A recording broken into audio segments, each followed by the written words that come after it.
Muy buenos días a todas, a todos, a todes. Mi nombre es Ani Roa Pavón y es un honor estar aquí en la primera sesión de Cátedra Abierta para la Claxo de los Movimientos Sociales, llamada Ni Gente Sin Casa, ni Casa Sin Gente, donde durante 4 sesiones vamos a estar compartiendo reflexiones y experiencias sobre un tema que atraviesa la vida cotidiana de millones de personas, el derecho a una vivienda digna y el acceso a la ciudad. Queremos enviar a toda la gente que nos ve en estos momentos un saludo muy fraterno desde la Minga Social, Popular y Comunitaria de Cali, Ancuntis desde Buenos Aires y el Movimiento Ciudad Migrante, una organización del bloque latinoamericano en Berlín. Somos 3 territorios, 3 realidades urbanas muy distintas, pero con un mismo problema. Un problema donde la vivienda se ha convertido en una mercancía y las ciudades en un negocio.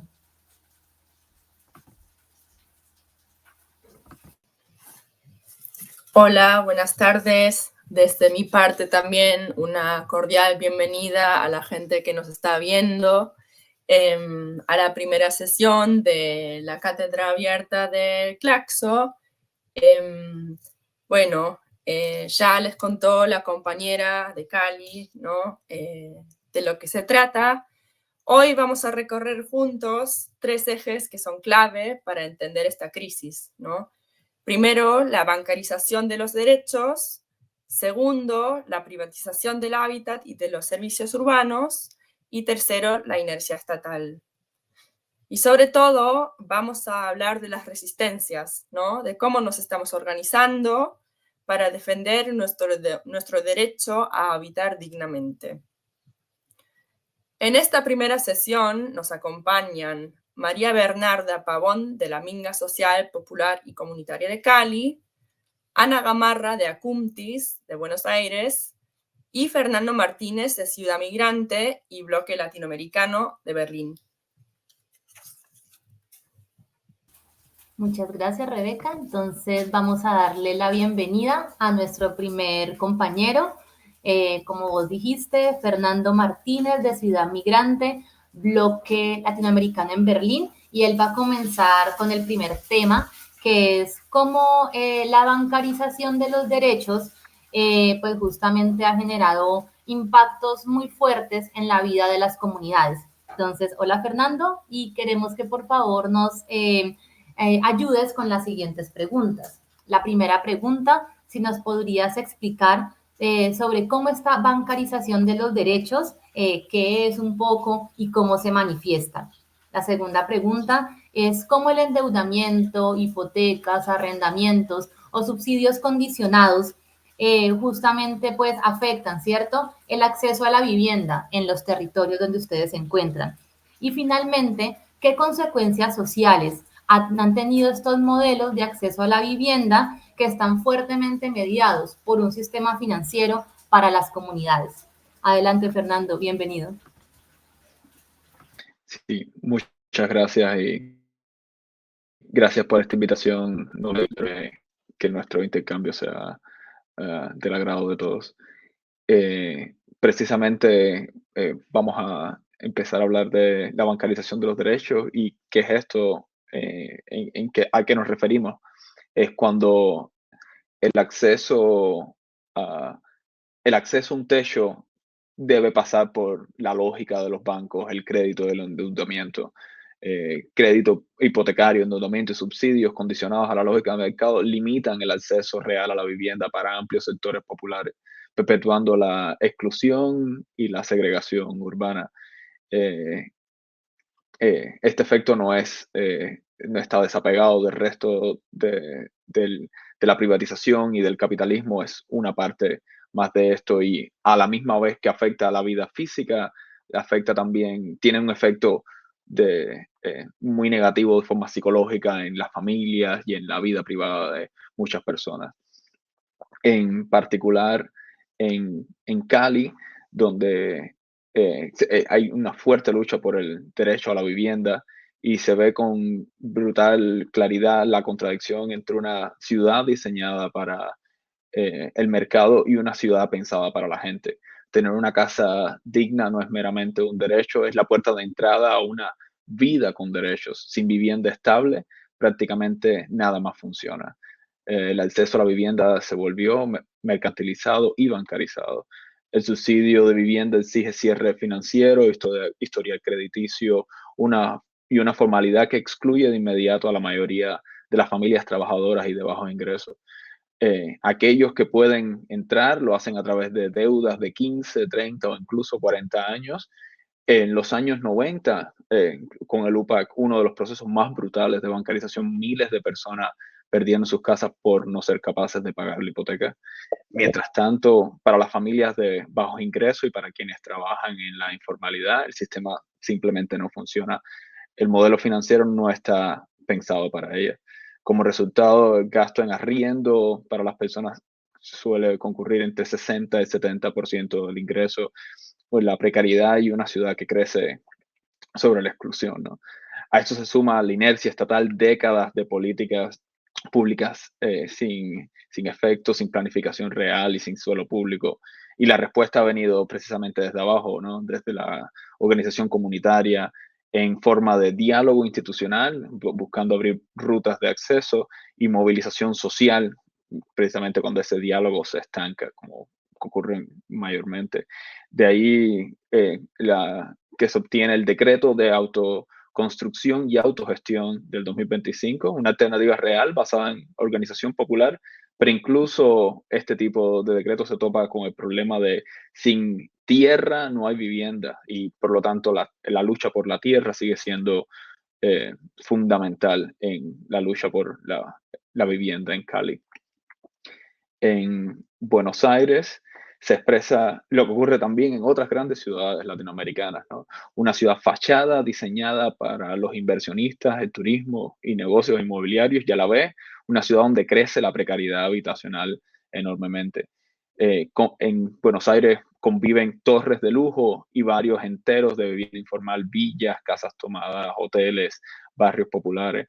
La lucha por la vivienda no es por un techo solamente, es por el más básico de los derechos que, que hace la vivienda posible. La mayoría de los compañeros que se organizan vienen de este sector informal. La ciudad genera una doble dinámica, ¿no? Por un lado, precariza y expulsa, pero por otro lado, no puede expulsar a todos precisamente porque son ellos mismos los que trabajan, los que se encargan de que las cosas funcionen, desde la limpieza, de los cuidados, comercio, transporte, servicios, etc. Ese dilema define la vida cotidiana: o vives en zonas centrales en condiciones de mucha precariedad, o al mismo tiempo vives en zonas muchísimo más alejadas del centro, al punto de tener que viajar diariamente 4 o 6 horas para hacia el trabajo y de regreso. El famoso subsidio habitacional está extremadamente bancarizado, lleno de requisitos y muy por debajo del valor real del alquiler. Las personas terminan gastando mucho más de lo que el Estado reconoce. Y bueno, gracias a la movilización se logró simplificar un poco el acceso, pero el fondo del problema sigue persistiendo. La Constitución de la ciudad reconoce el derecho a la vivienda y también a las cooperativas de vivienda. Una estrategia histórica como forma de lucha ha sido la toma de casas y de edificios, una respuesta a una ciudad que expulsa y no ofrece otras alternativas. En Buenos Aires se ve este choque directo entre el modelo urbano pensado para el capital financiero y la exigencia concreta de quienes sostienen la ciudad. Es una lucha por el derecho a permanecer, a vivir y a vivir dignamente. En Berlín, la versión europea de este mismo conflicto, pero atravesada por una financiarización extrema del mercado inmobiliario, ¿no? La ciudad está gestionada por grandes inmobiliarias, básicamente, empresas que poseen más de 3.000 apartamentos cada una y que operan con una lógica de rendimiento financiero, no de bienestar social. Desde los 90, Berlín ha perdido más de 250.000 viviendas con protección social. Hoy el objetivo oficial es apenas de mantener unas 90.000 que quedan con el social Bindung, como se conoce.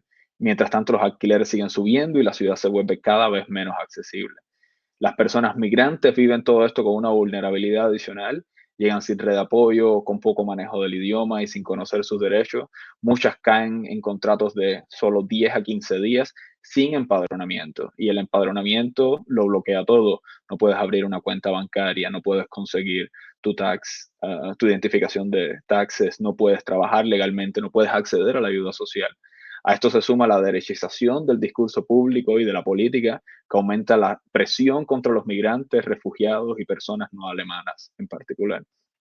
Desde Ciudad Migrante y otras organizaciones se está impulsando una campaña colectiva para exigir que este procedimiento, el del empadronamiento, deje de ser una traba. La propuesta es avanzar hacia mecanismos alternativos, por ejemplo, un City ID que permita el acceso a servicios básicos, aunque no haya un contrato de alquiler formal. Berlín demuestra que si la vivienda se entrega a capital financiero, el derecho a la ciudad se desvanece para la mayoría y la lucha vuelve a ser la misma: defender el derecho a vivir y a permanecer. Pues desde aquí decimos pues precisamente que ni gente sin casa, ni casa sin gente. Gracias.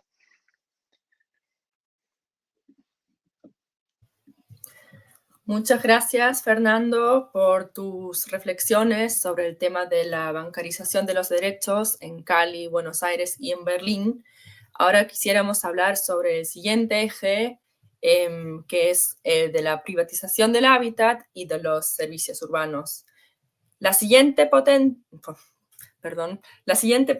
que nos acompaña, Ana Gamarra de Acuntis en Buenos Aires, nos va a compartir también reflexiones sobre ese mismo proceso, ¿no? La primera pregunta que tengo es, ¿podrías profundizar en cómo se muestra hoy la privatización del hábitat y de los servicios urbanos? ¿Qué impactos han tenido esos procesos sobre el acceso al agua, la energía, el transporte y otros servicios básicos?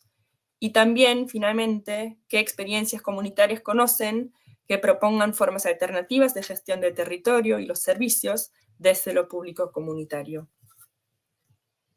Buenas tardes, mi nombre es Ana Gamarra, vivo en Buenos Aires, vivo en un barrio popular llamado 1114, barrio Richard Deli. La verdad que las consecuencias de la privatización de las empresas, nosotros más que nada la pagamos muy caro, ¿no? Muchos de los vecinos de acá, la verdad que no gozamos de los servicios básicos, como es el agua, las cloacas, la luz, y esas empresas no invierten en mejorar los servicios. Y si arreglan en un lado, empeoran en nuestros barrios, ¿no? Las cloacas se desbordan, en verano no tenemos agua, tampoco la luz, vivimos semanas de apagones, ¿no? Mucho de la ciudad formal utilizan aires acondicionados y entonces se colapsa el servicio y muchas de las familias que vivimos en los barrios populares nos quedamos en apagón, a oscuras. Muchas de las familias que dependen de una heladera para congelar sus medicamentos, para las personas enfermas que tienen que mantener en un lugar frío los medicamentos, la verdad que se echa a perder la comida. Muchos que tienen respiradores artificiales, toda esa gente, la verdad que sufre o padece que los servicios no estén bien, ¿no? Y que estén cada vez más precarizados y más caros también ahora. Ahora últimamente, la verdad que hay mucha gente que no puede acceder a pagar los servicios que cada vez están más encarecidos. Los sueldos no nos alcanzan para pagar y los que pueden pagar lo pagan y muchos están adeudados, muchos están pagando en cuotas. La verdad que muchas familias, muchos jubilados no viven a oscuras, no pueden pagar sus servicios, los servicios básicos que es agua, luz y las cloacas, ¿no? Muchos en los barrios se inundan, ¿no? Las calles de cloacas y la verdad que vivimos inhumanamente porque sacamos o salimos con nuestros hijos a la mañana para llevarlos a la escuela y tenemos que pisar agua de cloaca o heces, ¿no? Y la verdad que cada vez estamos peor. Vivimos como en los tiempos, peor que los tiempos antiguos, ¿no? La verdad que no es digno vivir así. El olor, muchas veces ni siquiera podemos respirar del mal olor que hay en el barrio, de todas las cloacas llenas, ¿no? Y los pasillos llenos, son pasillos pequeños donde la verdad que no puedes ni pasar a una vereda porque no existe vereda. Entonces, eso. Y en cuestión de la vivienda también, cada vez somos más expulsados, porque incluso en las villas está cada vez más caro el alquiler. Ahora últimamente, con toda la inflación y todo eso, la verdad que no, mucha gente se fue a vivir a provincia, muchas personas en situación de calle. Antes veíamos varones como de 40, 30 años viviendo en la calle, pero ahora en estos últimos tiempos vemos familias enteras con bebés pequeños durmiendo en las calles, ¿no? El gobierno de la ciudad, para tapar esto que se ve mucho, que se veía mucho, desalojaba a personas en situación de calle en la ciudad formal, en el centro, ¿no? Comenzó a desalojar, a quitarle sus frazadas viejas, a quitarle las pocas pertenencias que tenían, los desalojaban de los, ¿cómo se llama? De las veredas de la ciudad o de los cajeros automáticos, ¿no? Decían que van a comenzar a cobrar las personas que duerman en los cajeros automáticos, en broma decían, ¿no? O que los van a poner multa a la gente que duerme en las veredas de la ciudad. Querían poner multa a la gente que vive en situación de calle o a la gente que saca comida de la basura. La verdad que es indignante, cada vez estamos peor. En la situación de vivienda no veíamos tanta gente, tantas familias viviendo en las calles, ¿no? Y para tapar o limpiar la cara de la ciudad, expulsaban a esta gente y esta gente se comenzaron a dormir en los pasillos de las villas. Mucha gente durmiendo en el pasillo de las villas, ¿no? El pasillo de las villas mayormente para mojado, porque las tuberías pierden mucha agua de desagüe y todo eso, y entonces tienen que dormir así, ¿no? Precariamente en la humedad, muchos problemas de los pulmones, muchos problemas de salud, ¿no? Son piezas muy, muy pequeñas y familias hacinadas en realidad piensan que el alquiler es barato en los barrios populares y en realidad son muy caros, ¿no? Muy caros, cada vez menos accesible porque prohíben y más requisitos de que no te permiten, primero antes no te permitían animales y después ahora personas solas sin hijos, letreros de alquiler, se alquila a personas solas sin hijos, ¿no? Entonces muchas de las madres no podemos alquilar ni siquiera una pieza, ¿no? Ni siquiera una pieza para poder vivir. Y bueno, esa es la historia de las compañeras, las vecinas, que cada vez se nos ve más difícil vivir acá en la ciudad. Nos expulsan, incluso estamos siendo expulsadas de los mismos barrios populares, ¿no? Los barrios populares están también encarecidos los alquileres, ¿no? Y una de las estrategias que nosotros hace mucho tiempo venimos luchando es hacer cooperativas de vivienda, poder acceder a la tierra entre todos, ¿no? Entre todos comprar un terreno y entre todos pagarlo poco a poco, ¿no? Que ahora nosotros tenemos dos terrenos de cooperativas de vivienda. Uno pudimos lograrlo con el gobierno luchando y el gobierno nos dio un dinero para comprar un terreno y las familias se dividieron cada uno su tierra. Y el otro pudimos, con la organización, juntar el dinero para comprar y las familias poco a poco devolver ese dinero a la organización, ¿no? Pero sin interés, sino lo que costaba, ¿no? Sin lucros, ¿no? Lo que cuesta, eso es lo que vamos a pagar poco a poco.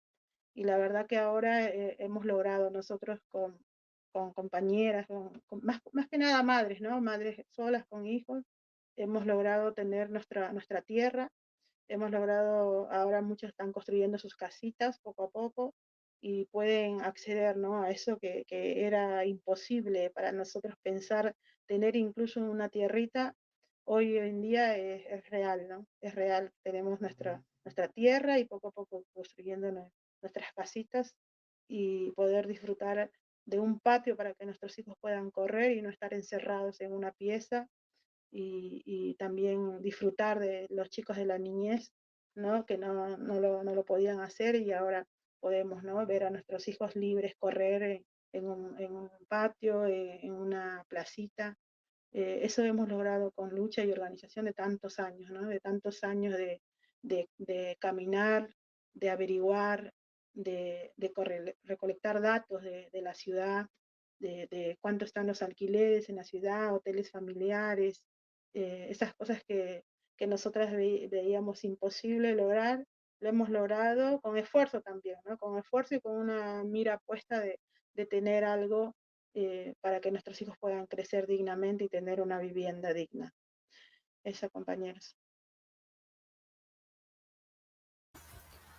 Ana, de verdad agradecerte a ti, a tu proceso, por estas experiencias, por estas reflexiones que nos comparten de cómo ante un avance de lógicas privatizadoras en cabeza de bancos o inmobiliarias que quieren arrebatarnos, ¿cierto?, el derecho a la tierra en las ciudades, el derecho a habitar las ciudades, pues desde los territorios hay organización, hay lucha que es recuperar espacios, lucha que es autogestión de territorios y de los mismos barrios, y también de exigir, ¿cierto?, al Estado, y de resistir la violencia, el abandono y los desalojos. Con esto queremos entonces dar paso a nuestra última ponente, con quien queremos desarrollar un concepto que es la inercia estatal. Aquí hay como unas preguntas para la compañera Bernarda, que serían en total 3. La primera, que por favor nos pudieras explicar un poco qué es esto de la inercia estatal.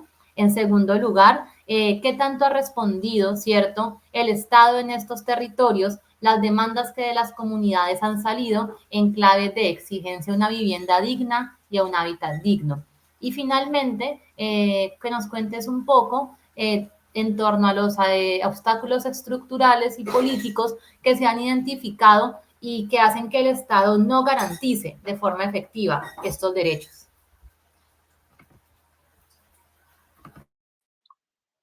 Bueno, hola, buenas tardes para todos y para todas. Un saludo de resistencia, de lucha, desde estas tierras caleñas, desde Cali. La Cali, pues, que no es la Cali pachanguera, que no es solamente la Cali de los edificios, de la salsa, sino que también es la Cali, esa Cali profunda que a veces nosotros llamamos también, que hacemos parte de esa Colombia profunda, esa Cali negra, esa Cali afro, la Cali de las infancias, la Cali de los indígenas, las Colombia también, que hacemos parte de esta América Latina, que lucha, que, que es excluida, que es desarraigada, que es desplazada, que es despojada, eh, que es marginalizada, que es desalojada de diferentes formas. Esta es la Cali profunda, esta es la Colombia profunda, esta es la América profunda. A veces, pues, es cuando escuchábamos a la compañera, pues es la viva imagen también de nuestros barrios, ¿no? La viva imagen de nuestras laderas, de nuestro oriente, de nuestras ciudades, del país. Y yo creo que lo que cuenta la compañera allá es lo que nosotros vivimos acá. Unos territorios totalmente abandonados, unos territorios totalmente aislados, unos territorios sin unas posibilidades de vida digna, ¿cierto? Y en esa medida se pregunta uno, bueno, ¿y el Estado en dónde está? ¿Cuál debiera ser o cuál debe ser el papel del Estado? Y en esa medida, pues nos preguntamos y siempre reflexionamos, es que el Estado es el garante de los derechos. Y como tal, es a ese Estado que es el garante de los derechos, es con quien debemos, ¿cierto?, exigirle, o a quien debemos de exigirle que cumpla esos derechos. La inercia estatal, que a veces uno pues se asombra de la palabra, pues precisamente es eso, ¿no? Es la quietud, es la no movilización, es la no respuesta de ese estado que su deber ser es realmente garantizar, es decir, que así como habla la compañera, el Estado llega para dar soluciones a las necesidades básicas para que los seres humanos podamos vivir en condiciones de dignidad. Ese estado que hoy tenemos, diría yo, en toda América Latina, en el mundo, en Berlín, es un estado que responde a una lógica, que responde a la lógica del capitalismo, que responde a la lógica de este modelo, de un modelo que es ajeno, de un modelo que es contrario a la vida, de un modelo que es despojador, de un modelo que se centra fundamentalmente en el capital. Y por lo tanto, ese modelo capitalista, ese modelo económico que hoy tenemos en el mundo, es un modelo que ha construido unos estados que lógicamente responden a la lógica de este modelo capitalista, que responden a este modelo despojador, que responden a este modelo de exclusión de la vida y que responden a un modelo fundamentalmente de la no paz, de la guerra. Y eso lo vemos y lo sentimos en el mundo entero. Los pobres, los desplazados, los migrantes no tienen cabida, es decir, en este modelo, en este estado capitalista. Y en esa medida, pues también tenemos que entender que nuestras luchas, que son luchas por la vida, por la paz, por los derechos, pues son luchas que van a estar realmente llenas de muchos altibajos, de muchas situaciones, digamos, que en muchas veces vamos inclusive a arriesgar nuestra vida. Frente a este modelo que responde lógicamente con sus lógicas, con su poder, con sus apuestas políticas, con sus leyes, con sus normas, pues son normas, son leyes que no van a estar en favor de las comunidades. Son normas ni leyes que no van a estar, ¿cierto?, en favor de los más empobrecidos. Por lo tanto, frente a este Estado, frente a esta inercia estatal, ¿cierto? Nosotros decimos, pues, ¿qué es lo que hacemos? ¿Cómo nos organizamos? ¿Cómo nos movemos? Y precisamente entendemos nosotros que frente a todas estas situaciones de un Estado, ¿sí?, que está totalmente a espaldas de las comunidades, que no escucha a las comunidades, ¿cierto? Muchas veces encontramos gobiernos que intentan, ¿cierto? Intentan desde una mirada progresista de pronto poder solucionar o poder llegar. Sin embargo, hemos entendido en nuestra realidad colombiana que llegar al gobierno no es suficiente para cambiar el Estado, que se hace necesario entonces poder construir y poder transformar de abajo hacia arriba unas posibilidades de un Estado, ¿cierto?, que cambie realmente las estructuras que niegan la vida, como por ejemplo la mercantilización de la vivienda. Frente a esto, entonces, ¿qué hacer? Lógicamente, las comunidades que siempre han sido resilientes, que siempre han sido en la resistencia y en la organización, pues planteamos también diferentes alternativas y lo vemos en las prácticas, en lo que hablaba el compañero anteriormente, en la compañera, desde la experiencia de la Minga. Creemos firmemente en el diálogo y en la participación efectiva de las comunidades en relación, ¿cierto?, a estos procesos, digamos, de que este Estado, que es el garante de derechos, pues pueda realmente y nosotros como comunidades construir, aportar en la definición y en la construcción de unas nuevas leyes, de unas nuevas normas que permitan que realmente que las comunidades podamos realmente tener esas, digamos, esos derechos. Sabemos claramente que no basta con el dialogar, sino que realmente se hace necesario generar mecanismos, que se hace necesario generar vías y caminos de unas reales participaciones de las comunidades. Creemos firmemente que es desde la lucha, desde la movilización, desde la exigencia de las comunidades en las ocupaciones, en las tomas pacíficas, en la calle, es donde puede ser posible que el Estado escuche y hagamos escuchar nuestras voces. Sin esa posibilidad, y lo hemos vivido en carne propia, digamos, desde la Minga Cali, donde nos hemos sentado con el Estado a través de un gobierno progresista, nos hemos sentado a exigir, no a pedir, porque las comunidades no pedimos, las comunidades exigimos derechos, a exigir el derecho a permanecer en las ciudades, a exigir el derecho a la tierra en la ciudad, a exigir el derecho de la tierra en el campo, en lo rural, a exigir, como dice la compañera anterior, una vivienda digna, un techo digno.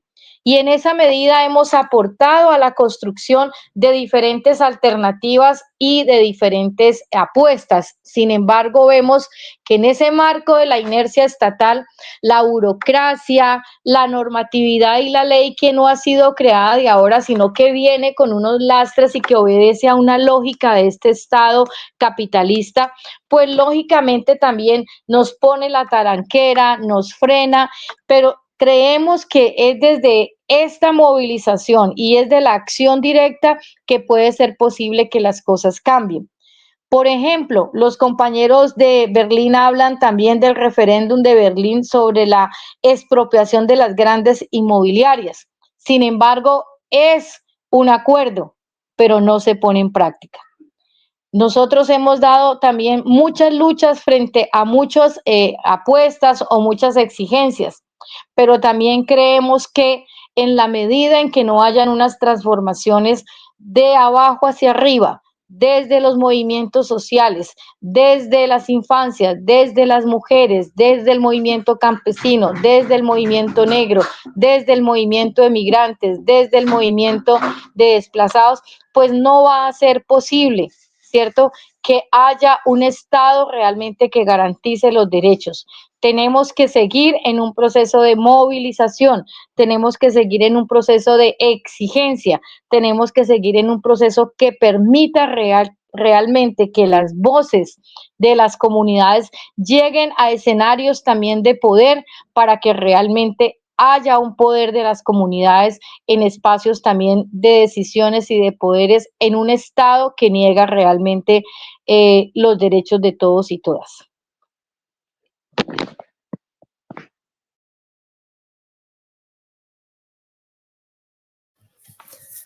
Muchas gracias, compañeras, compañero, por sus palabras llenas de fuerza y de lucha.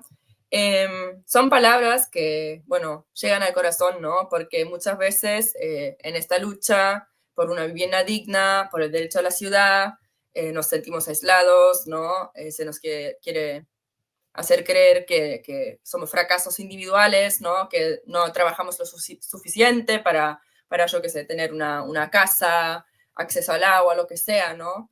Pero realmente, una vez más, hemos podido comprobar que no, que nada que ver, que la lucha por el derecho a la ciudad es también una lucha contra el modelo capitalista, ¿no? Y no solo a nivel local o nacional, sino a nivel internacional. Bueno, lo que nos une a Cali, a Buenos Aires y a Berlín es la certeza de que sin vivienda digna no hay vida digna. Es una lucha por recuperar lo común, por defender el territorio y por garantizar que todas las personas, sin importar su origen o sus ingresos, puedan habitar la ciudad en igualdad de condiciones. De nuevo agradecer a Rebeca, a los demás compañeros y compañeras de cada uno de los territorios, porque somos una pequeña muestra de diferentes experiencias que proponemos diferentes formas de organizarnos, de movilizarnos frente a unas problemáticas que enfrentamos en cada territorio, pero como se ha evidenciado en este espacio, pues también son comunes.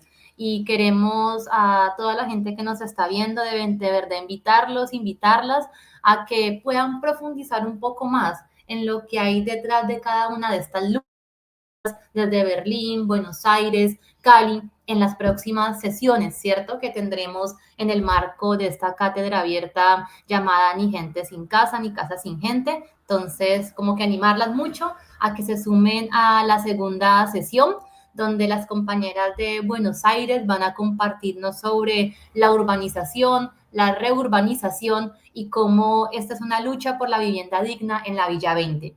Y de nuevo agradecerles mucho este espacio, estas palabras, estas luchas que están dando cada uno y cada una desde los territorios, y recordarnos siempre que no estamos solas, que nos conecta la lucha por la vida digna, por la vivienda digna, y agradecer a la Claxo la oportunidad de podernos también como dar este pequeño parlante para que otra gente escuche, pero también se sume y se movilice. Feliz tarde, feliz noche, feliz mañana.